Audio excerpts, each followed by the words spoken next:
In this video, we will share how we check the watertightness of FDM 3D printed parts. Before we dive in, we would like to share a closer look at the print.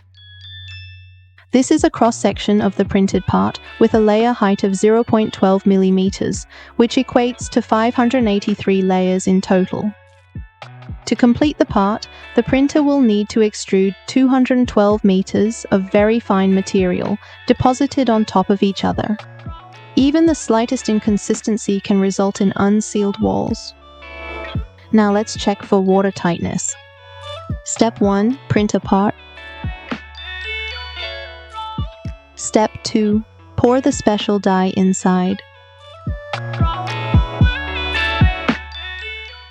Step 3. Immerse the part into the ultrasound machine. Step 4. Start the ultrasound machine. Step 5. Using the high-frequency vibration to do the leak test. Step 6. Clean up the excess dye. Step 7. Check if any dye has residual in the part. If there is no color on the part, it means no liquid has seeped inside, confirming that the print is watertight. Let's see a leaking example. The dye is leaking through the wall due to insufficient print quality, which fails to fully seal the surface.